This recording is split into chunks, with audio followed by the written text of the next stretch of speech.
Hello everyone, मैं हूं सायन और आप सभी लोगों का स्वागत है फिजिक्स विद सायन के एक नए वीडियो में।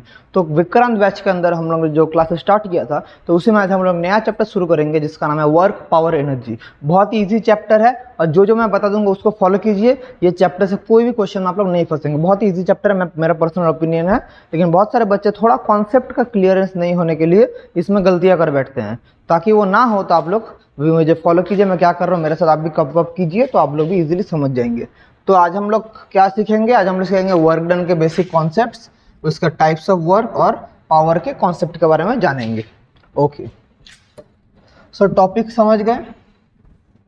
अभी देखते हैं कुछ लॉजिकल चीजें। तो सबसे पहले व्हाट इज वर्क डन। अगर हम लोग शुरू करेंगे वर्क डन W, तो देखिए एक चीज देखिए, कोई भी ऑब्जेक्ट को जब हम लोग फोर्स अप्लाई करते हैं, कोई भी ऑब्जेक्ट में जब हम लोग फोर्स अप्लाई करते हैं इसका एक डिस्प्लेसमेंट होता है, ये हट जाता है। तो ये जो हमने फोर्स अप्लाई किया उसका डिस्प्लेसमेंट हुआ, तो जब मैंने फोर्स अप्लाई किया उसका डिस्प्लेसमेंट हुआ, तभी हम लोग बोलेंगे उसके अंदर एक वर्क डन हुआ। मतलब वर्क डन का बेसिक डेफिनेशन है the displacement into the force along displacement. मतलब बेसिकली व्हाट वी से वर्क डन, वर्क डन का बेसिक लैंग्वेज में, एकदम सिंपल लैंग्वेज में इसका डेफिनेशन है direct force in the direction of displacement, in the direction of displacement into displacement. अभी sir इसका मतलब क्या हुआ? आपने तो बोल दिया force in the direction of displacement into displacement. मतलब देखिए यहाँ पर एक ऑब्जेक्ट है, मैंने अगर इसको इस तरफ से फोर्स लगाया, इस तरफ से फोर्स लगाया, तो इसका बहुत सारा कंपोनेंट होगा और डिस्प्लेसमेंट इस तरफ हो रहा है। तो इस तरफ जो फोर्स का कंपोनेंट होगा ये Fs हुआ, तो वर्क डन होगा Fs इंटू एस। मतलब F इंटू एस नहीं, जिस तरफ इसका डिस्प्लेसमेंट हुआ उस तरफ का जितना कंपोनेंट होगा फोर्स का उसके साथ डिस्प्लेसमेंट। कोई अगर सर्कुलर ऑब्जेक्ट है, इसको मैं इस तरफ फोर्स अप्लाई कर रहा हूँ, उसको मैं इस तरफ फोर्स अप्लाई कर रहा हूँ, उसका डिस्प्लेसमेंट इस तरफ हो रहा है, तो इस तरफ फोर्स का जो डिस्प्लेसमेंट होगा, फोर्स अप्लाई होगा, जो कंपोनेंट होगा उसके साथ मैं जब डिस्प्लेसमेंट को मल्टीप्लाई करूंगा, दोनों का प्रोडक्ट को हम लोग बोलेंगे वर्क डन। सो अब अभी हम लोग इसका एक्सप्रेशन में आएंगे व्हाट इज वर्क डन। तो बेसिकली मैं अगर वर्क डन का डेफिनेशन करूं, वर्क डन इज द, अगर मैं बेसिकली आपको डेफिनेशन बोलूं what is work done, so work done is the scalar product. अब स्केलर क्यों बोल रहा हूँ थोड़ी देर बाद समझेंगे जब मैं एक्सप्रेशन को डिराइव करूंगा। Scalar product of force along the direction of motion and work done the scalar product of force along the direction of motion and the displacement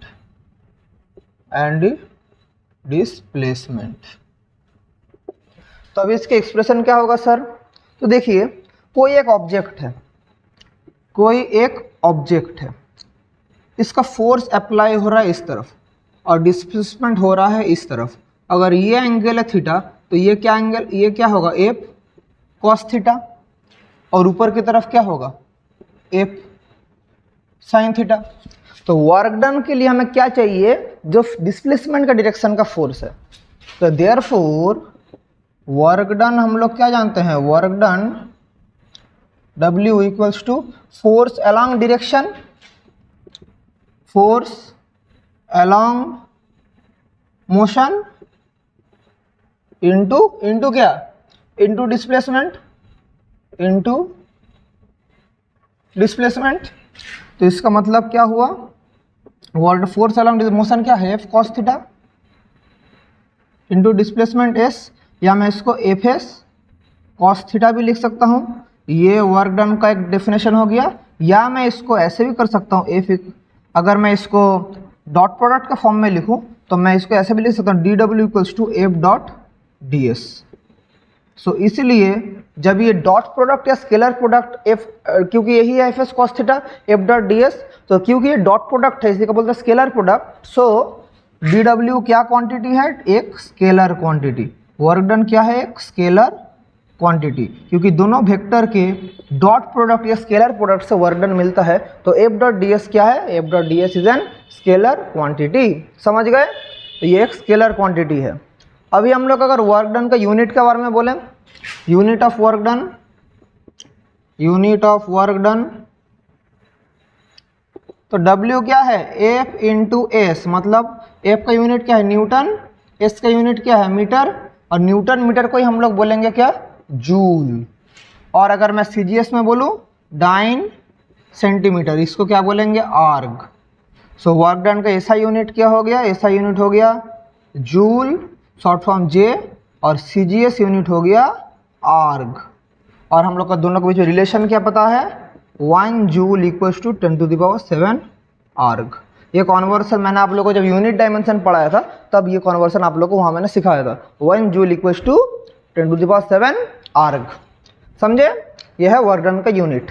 और अगर वर्क डन का हम लोग डायमेंशन बोलें, डायमेंशन ऑफ वर्क डन क्या होगा, ये भी मैंने आप लोगों को यूनिट डायमेंशन में सिखाया था, फिर भी मैं एक बार रिपीट कर दे रहा हूँ। Dimension of work done, dimension of work done basically work done का डायमेंशन क्या है, फोर्स का डायमेंशन इंटू डिस्प्लेसमेंट का डायमेंशन। फोर्स का डायमेंशन क्या है, ml(T⁻⁻1 इंटू एल, सो ml² T⁻⁻2 होता है, T⁻⁻2।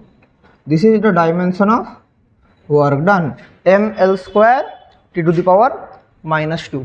This is the dimension of work done, that is the unit of work, this is dimension of work, and this is the definition of work. मतलब जिस तरफ displacement हो रहा है उस तरफ फोर्स का जितना कंपोनेंट है इनटू उसका क्या, इनटू उसका डिस्प्लेसमेंट, दोनों का प्रोडक्ट को हम लोग क्या बोलेंगे, वर्क डन। ठीक है, अभी हम लोग सीखेंगे, ये तो हो गया। अभी हम लोग थोड़ा देख लेते हैं वर्क डन का कितना टाइप होता है, टाइप्स ऑफ वर्क डन। फिर और भी हम लोग एक फॉर्मूला है वर्क डन का वो भी डिराइव करेंगे। सबसे पहले हम लोग टाइप्स ऑफ वर्क डन देख लेते हैं, कितना टाइप का वर्क होता है। So now we have to learn about types of work done, types of work done. तो वर्क डन का बेसिकली 4 टाइप होता है। सबसे पहला होता है पॉजिटिव वर्क, तो नाम से समझ गए क्या है, पॉजिटिव वर्क, नाम से समझ गए, मतलब जिस तरफ डिस्प्लेसमेंट हो रहा है उसी तरफ अगर फोर्स है तो वो बोलेंगे पॉजिटिव वर्क। मतलब the force is along the direction of motion, मतलब जिस तरफ हो रहा है उस तरफ ही फोर्स डायरेक्टेड है, that work is called what, positive work. If the force is along the direction of motion, then the work is called positive work. मतलब क्या है इसका, इसका मतलब है यहाँ पर अगर मेरा एक ऑब्जेक्ट है, इस तरफ फोर्स अप्लाई हो रहा है और इसी तरफ डिस्प्लेसमेंट है, तब वर्क डन को हम लोग क्या बोलेंगे, डायरेक्शन क्या, तो फिर वर्क डन क्या होगा, एफ डॉट एस होता है, तो सो एफ एस कॉस 0 डिग्री, क्योंकि सेम डायरेक्शन में है, तो वर्क डन क्या हो गया प्लस एफ एस। सो इसी को क्या बोलेंगे, पॉजिटिव, इसी को बोलेंगे पॉजिटिव वर्क। मतलब जिस तरफ हमारा फोर्स है उसी तरफ डिस्प्लेसमेंट हो रहा है तो पॉजिटिव वर्क, क्योंकि कॉस 0 डिग्री, दोनों का जो एंगल कितना है 0 डिग्री, तो ये है पॉजिटिव वर्क। अगर मैं बोलूँ नेगेटिव वर्क तो इसका ठीक उल्टा, नेगेटिव वर्क क्या होगा, पॉजिटिव वर्क का ठीक ऑपोजिट। अगर उल्टा साइड में है मतलब the force is in the opposite direction of motion. इसका तो अब रियल लाइफ में बहुत एग्जांपल है, बोलेंगे सर फोर्स कब होता है, अगर ऑपोजिट डायरेक्शन में होता है तो डिस्प्लेसमेंट कब होता है, जब वो ब्रेक अप्लाई करते हैं, जब फ्रिक्शन होता है तो क्या होता है, नेगेटिव वर्क होता है। If the force is directed in the direction opposite to, if the force is directed in the direction opposite to the motion, then the work is said to be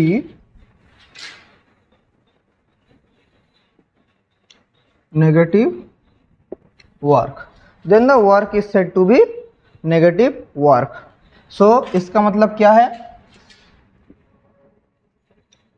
force इस तरफ लग रहा है, displacement इस तरफ है, force displacement उस तरफ है, फोर्स इस तरफ काम कर रहा है। ये कब हो रहा है, फ्रिक्शन में। जब आप लोग साइकिल चला रहे हैं, गाड़ी चला रहे हैं, ब्रेक अप्लाई कर रहे हैं, तो आपका गाड़ी का डिस्प्लेसमेंट है आगे की तरफ, लेकिन ब्रेक किस तरफ फोर्स अप्लाई कर रहे हैं, पीछे की तरफ, इसलिए आपका गाड़ी रुक जाता है। तो that is an example of negative work.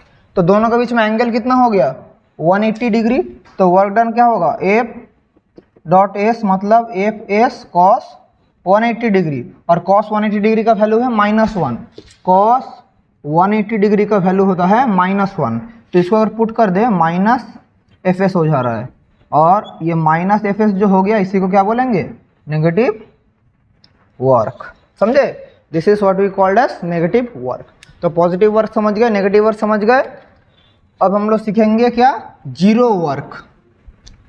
Zero work क्या है, व्हाट इज जीरो वर्क।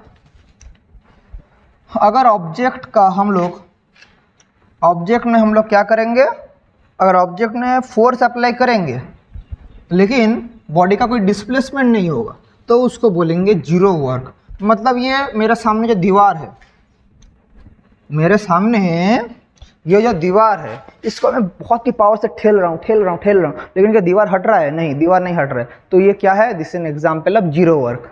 मतलब जीरो वर्क किसे बोलेंगे, जीरो वर्क हम लोग किसे बोलेंगे, number third,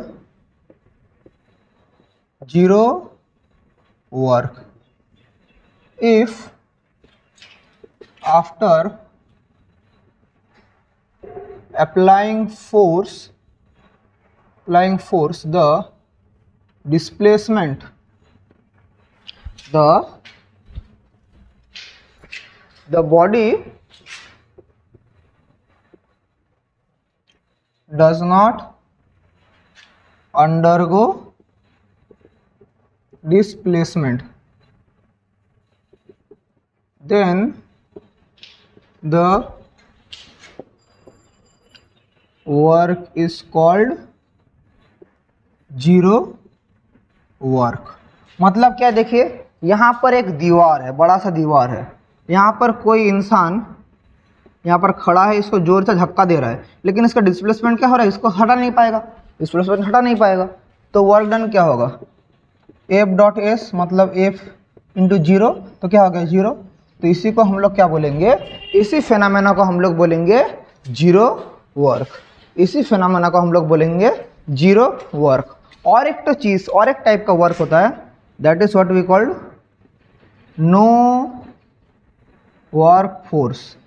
what is no work force, जब डिस्प्लेसमेंट होगा, लेकिन डिस्प्लेसमेंट अगर ना कंप्लीट साइकिल होता है, तब क्या होता है, कंप्लीट साइकिल में डिस्प्लेसमेंट हमेशा जीरो होता है। तो that is also example of zero work, लेकिन उसे क्या बोलेंगे, no work force. If the displacement occurs in a full cycle, then net displacement becomes zero. If displacement occurs in a full cycle, then net displacement becomes zero, and this is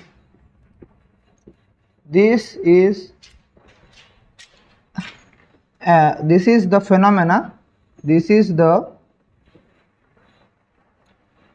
phenomena of no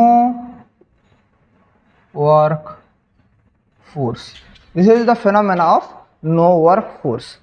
इसका एग्जाम्पल क्या होगा, no work. As for example देखिए, अगर एक यहाँ से कोई पार्टिकल का डिस्प्लेसमेंट शुरू होता है, फिर लौट के वापस ए में आता है, तो नेट डिस्प्लेसमेंट कितना हो गया, तो नेट डिस्प्लेसमेंट मेरा जीरो हो गया। तो इससे यहाँ भी फोर्स इंटू डिस्प्लेसमेंट क्या होगा, जीरो। तो यहाँ पर वर्क डन भी क्या हो गया, वर्क डन भी जीरो ही हो गया है। इधर वर्क डन भी जीरो हो चुका है। तो this is an example of a no work force. तो displacement occurs in a full cycle, net displacement occurs zero, and this is an example of no work force. तो 4 type का work होता है, positive work, negative work, zero work and no work force. No work force कभी कभी question में आ चुका है, what is no work force. तो अलग अलग डिस्प्ले, आप लोग अब घर से गए स्कूल, स्कूल से घर आए तो आपका नेट डिस्प्लेसमेंट जीरो, सारा दिन इतना काम किए, लेकिन फिजिक्स क्या बोलेगा, आप लोग कुछ काम नहीं किए। यही है फिजिक्स का मैजिक, क्योंकि अगर डिस्प्लेसमेंट जहाँ से शुरू होता है उधर ही आता है, तो net displacement zero. If net displacement is zero then work is also zero. Okay, very good. So types of work हम लोग समझ गए। अब हम लोग क्या समझेंगे, अभी हम लोग थोड़ा वेक्टर फॉर्म में समझते हैं वर्क डन का कॉन्सेप्ट। अभी सर आप बोले वेक्टर तो नहीं है, वर्क स्केलर है, लेकिन वर्क तो स्केलर है, लेकिन बेटा फोर्स और डिस्प्लेसमेंट क्या है, वो तो वेक्टर है। यस सर, तो वेक्टर कॉन्सेप्ट आएगा कि नहीं आएगा, ऑब्वियसली आएगा।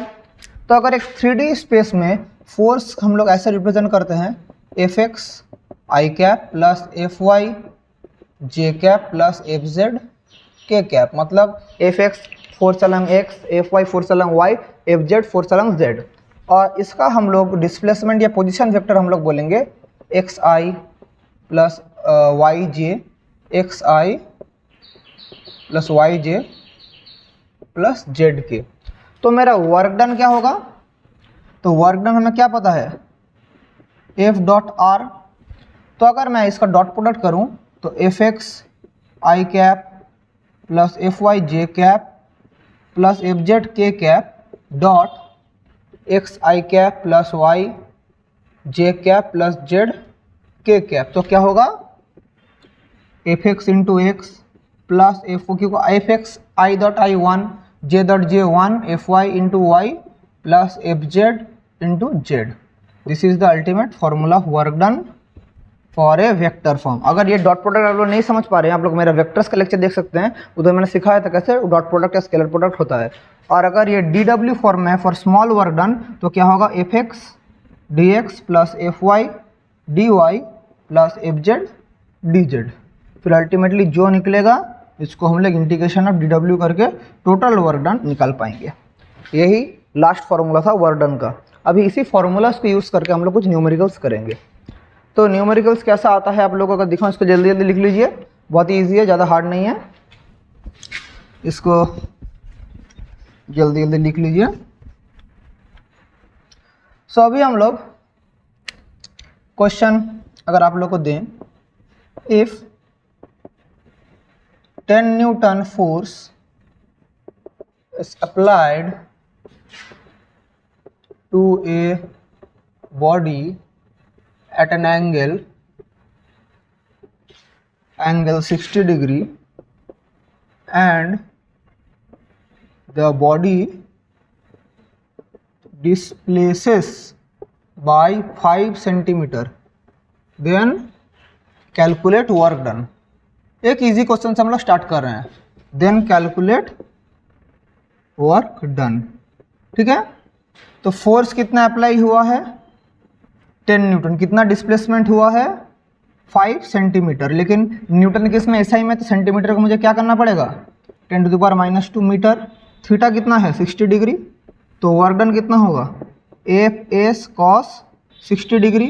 तो एफ का वैल्यू क्या है, एफ का वैल्यू है 10, एस का वैल्यू है 5, 10 टू द पावर -2, और कॉस 60 डिग्री का वैल्यू क्या है, कॉस 60 का वैल्यू है 1/2। तो 2 into 5 that is 25 into 10 to the power -2, यह हो जाएगा 0.25। वर्क डन यूनिट क्या होगा, सब एसआई में है, यूनिट होगा जूल्स। तो पहला एक इजी क्वेश्चन से हमने स्टार्ट किया, तो समझ गए कैसे हो रहा है, वेरी गुड। अभी अगर ये तो इजी क्वेश्चन था, और पहले दो चार इजी क्वेश्चन करते हैं, फिर अगर आप लोग एक क्वेश्चन दूं, an object of mass 2 kg is hung by a wire and it is stretched by 4 centimeter. It is stretched by 4 centimeter. Find the work done. Find the work done. ये question क्या है बोले तो, एक wire है, wire के साथ एक 2 kg का मास हंग किया है। जब इस नीचे की तरफ इसको खींचेगा तो इसका बढ़ के कितना डिस्प्लेसमेंट हो गया, 4 सेंटीमीटर डिस्प्लेसमेंट हो गया। तो इस फिनोमेना में इसका कितना वर्क डन हुआ ये हमें फाइंड आउट करना है।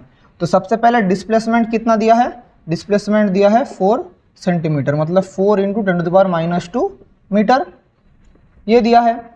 मास कितना दिया है 2 kg, तो फोर्स कितना अप्लाई होगा, वो m है तो नीचे की तरफ क्या होगा mg फोर्स अप्लाई होगा।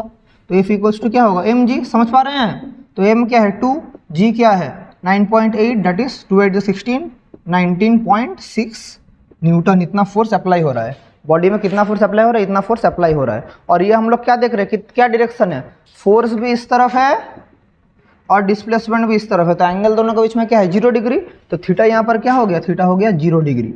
तो वर्क डन क्या होगा एफ एस कॉस 0 डिग्री। तो एफ कितना है 19.6, डिस्प्लेसमेंट कितना है 4 × 10⁻² इंटू कॉस 0 का वैल्यू क्या है 1। तो 4 × 6 = 24, 2 4 9 = 36, 2 38, 4 1 = 4 78.4 10⁻², या 0.784 जूल। इतना है work done 0.784 joules. This is the work done by that object. समझ गए। ऐसा टाइप का क्वेश्चन भी आ सकता है। अगर आपको कोई ग्राफिकल टाइप का क्वेश्चन है, अगर ऐसा टाइप के क्वेश्चन है, ग्राफिकल बोलेगा सर ग्राफ क्वेश्चन कहाँ से आ गया, इसमें सब डे का क्वेश्चन आ सकता है बेटा, जानते क्या हो। सो इस तरफ मेरा फोर्स अप्लाई हो रहा है, इस तरफ मेरा क्या है डिस्प्लेसमेंट है। तो एक ये क्वेश्चन से स्टार्ट करते हैं। ऐसा टाइप का क्वेश्चन है 0 1 2 3 4 और ये है 5 10, ये है -5, ये है -10। इस तरफ फोर्स किस में है न्यूटन में, इस तरफ डिस्प्लेसमेंट किस में है मीटर में। तो बोला है find the total work done. इसमें क्वेश्चन है ये वाला ग्राफ से, find the total work done. तो कैसे करेंगे, हमें क्या पता है वर्क डन मतलब क्या है F.S। तो जब भी ग्राफ में होता है तो ग्राफिकल फॉर्म में वर्क डन हम लोग कैसे निकालते हैं, ग्राफिकल फॉर्म में वर्क डन लिखेंगे एरिया ऑफ एफएस कर्व। जैसे डिस्प्लेसमेंट कैसे निकालते थे, area of VT curve, velocity time graph का एरिया से डिस्प्लेसमेंट निकालते थे।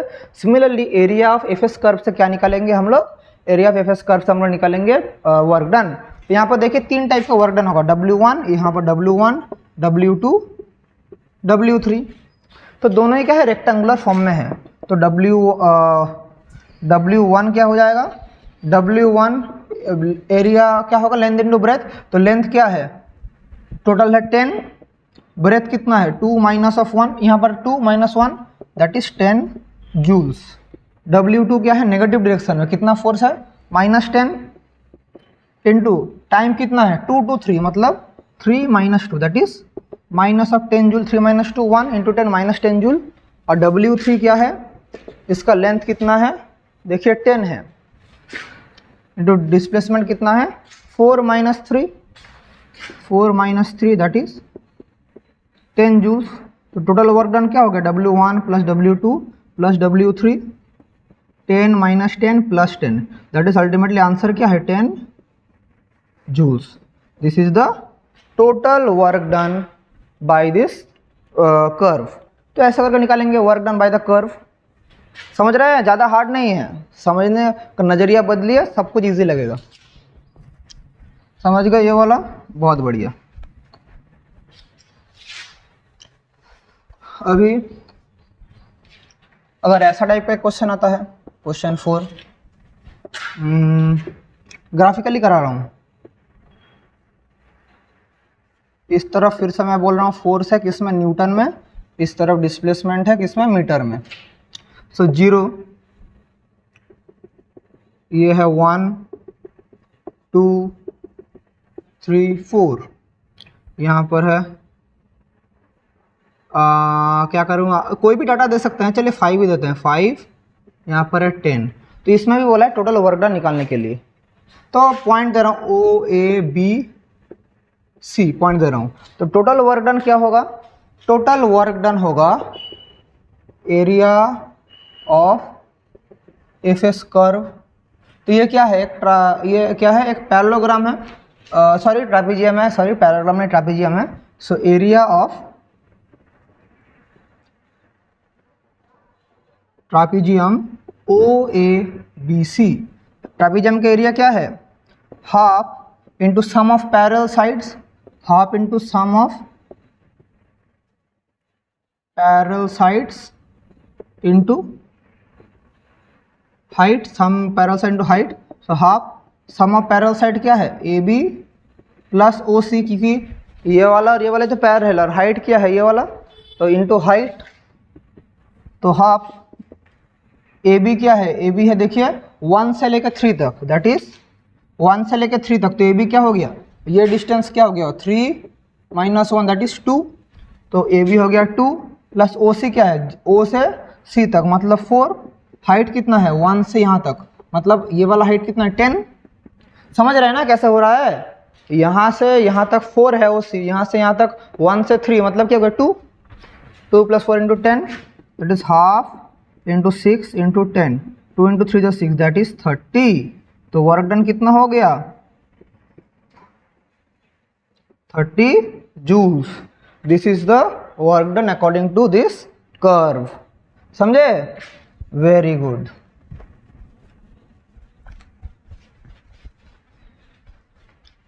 वेरी गुड, ठीक है। अगर आपको वेक्टर फॉर्म का क्वेश्चन है, किसी एक ऑब्जेक्ट में एक फोर्स अप्लाई हो रहा है 10i minus 2j plus 3k, और पहले उसका पोजीशन था, पहले पोजीशन था i plus 3j plus 2k, यहाँ से उसका पोजीशन चेंज होके हो गया क्या, पोजीशन चेंज होके हो गया minus i plus 4j plus k, position change होकर ये वाला हो गया, तो टोटल वर्क डन निकालने के लिए बोला है। तो R1 कितना है, R1 दिया है i cap plus 3j cap plus 2k cap, position vector पहले यहाँ था, फाइनल पोजीशन कहाँ पर जाके पहुँचा है minus i plus 4j plus k cap. तो नेट डिस्प्लेसमेंट कितना हुआ, r इक्वल्स टू क्या हो जाएगा R2 माइनस ऑफ R1, तो माइनस आई ऑफ माइनस है तो क्या हो जाएगा माइनस 2i, 4 माइनस 3 क्या हो जाएगा plus j cap k minus of 2k that is minus k cap. This is our net displacement and force कितना अप्लाई हो रहा है 10i minus 2j plus 3k। तो वर्क डन कितना होगा, वर्क डन होगा F dot R that is minus 2i plus j minus k dot 10i minus 2j plus 3k। So i dot i 1, तो 2 into 10 minus 20, j minus 2 और ये होगा minus 3, क्योंकि minus 3 that is 20 minus 2 22 minus 25, तो इतना है हमारा joules. तो हम लोग आंसर कैसे लिखेंगे, वर्क डन कितना है, वर्क डन 25 जूल्स, और ये क्या वर्क है, this is a negative work. तो ऐसे करके आंसर लिखना पड़ेगा, 25 जूल्स और क्या वर्क है, नेगेटिव वर्क। तो ऐसे करके आप लोगों को आंसर लिखना पड़ेगा, समझे। So this are the all phenomena of work done, ठीक है, वेरी गुड।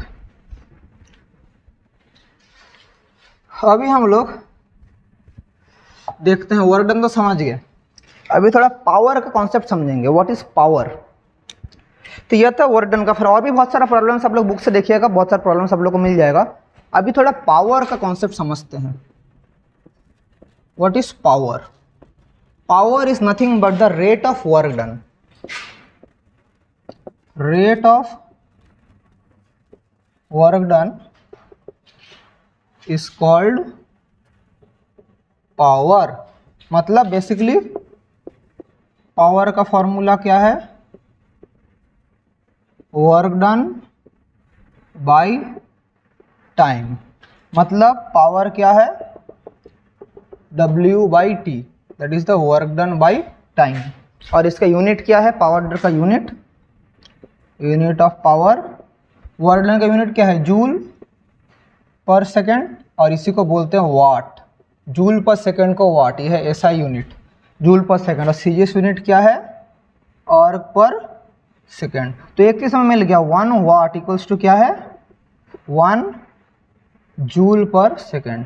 मतलब वाट का डेफिनेशन अगर पूछे what is 1 watt, what do you mean by power of an instrument, power of an instrument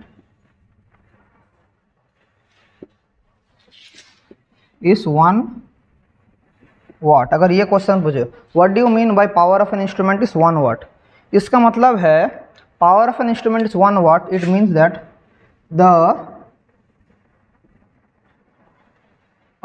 ये हम लोग इसको ऐसे भी डिफाइन कर सकते हैं, if the instrument does 1 joule of work in 1 second then the power of that instrument is said to be 1 वाट।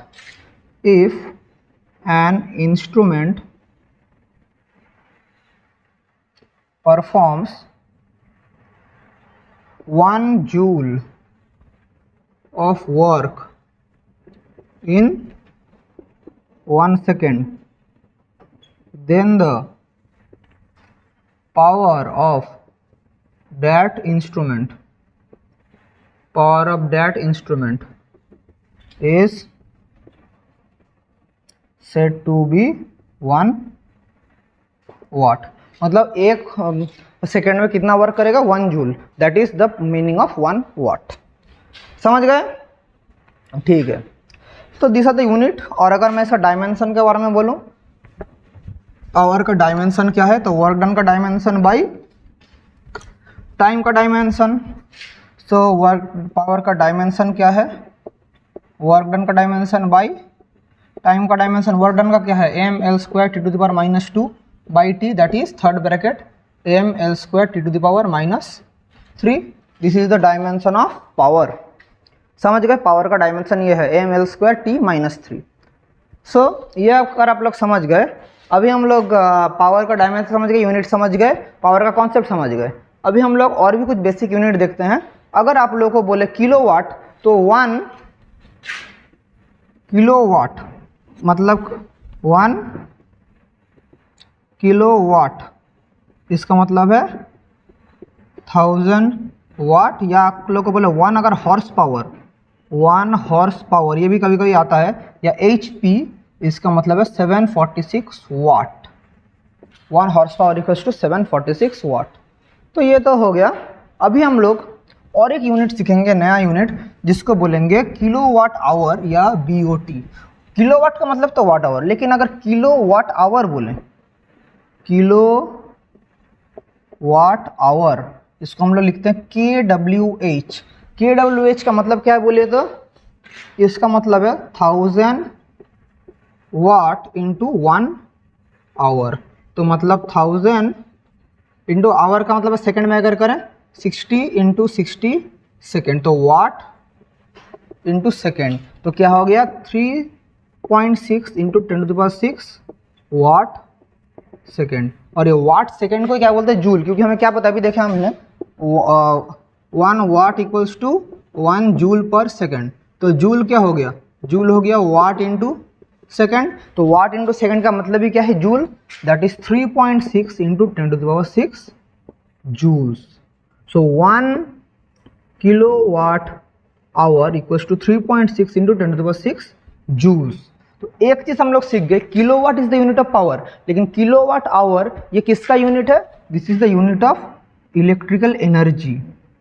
ये भी कभी कभी आप लोग आता है क्वेश्चन, और ये बहुत एक इंपॉर्टेंट कॉन्सेप्ट है, किलोवाट आवर इलेक्ट्रिकल एनर्जी। और इसी को बोलता है 1 BOT या board of trade unit. BOT का फुल फॉर्म है बोर्ड ऑफ ट्रेड यूनिट। आपका जो घर में जो इलेक्ट्रिक मीटर है, उसमें जो रीडिंग होता है, तो उसमें जो करंट का बिल आता है, रीडिंग वो किस में आता है, किलोवाट आवर में आता है। तो 1 यूनिट ऑफ करंट, इसको मैं ये भी बोल सकता हूँ 1 unit of current, 1 unit of current equals to 1 BOT, 1 kilowatt hour equals to 3.6 into 10⁻6 joules. So 1 BOT मतलब इतना जूल्स। घर में जो 1 यूनिट करंट खर्चा होता है, 1 यूनिट करंट में आपका इंस्ट्रूमेंट कितना वर्क करता है, 3.6 इंटू 10⁻6 जूल्स। ये पावर्स का कुछ बेसिक कॉन्सेप्ट था। आप लोग को बहुत सारा टाइम में ये क्वेश्चन है, BOT किसका यूनिट है, सब लोग BOT या किलोवाट आवर, वाट देख कर सब लोग पावर में मार्क कर देते हैं, लेकिन वो एक्चुअली किसका यूनिट है, इलेक्ट्रिकल एनर्जी का यूनिट है। और पावर कैलकुलेट करना कुछ भी हार्ड नहीं है, आप लोग वर्क डन निकालना, उसको टाइम से डिवाइड कर देना, वही है पावर। सो पावर का न्यूमेरिकल्स आज मैं नहीं कराऊंगा इस वीडियो के अंदर, क्योंकि वीडियो ऑलरेडी बहुत बड़ा हो चुका है। आज का क्लास हम लोग यहीं तक रखेंगे। नेक्स्ट मेरा जो वीडियो आएगा उसमें हम लोग पावर्स का न्यूमेरिकल करेंगे, उसके बाद एनर्जी में जाएंगे, उधर हम लोग मैकेनिकल एनर्जी में काइनेटिक एनर्जी, पोटेंशियल एनर्जी, ये सब सीखेंगे। तब तक आप लोग यही पढ़ते रहिए। कुछ भी डाउट होता है तो मुझे पूछना, ऑब्वियसली आप लोग पूछना जो भी डाउट होता है। और इसी के साथ आज का वीडियो यहीं पर एंड करते हैं। Wishing you all the very best and thank you.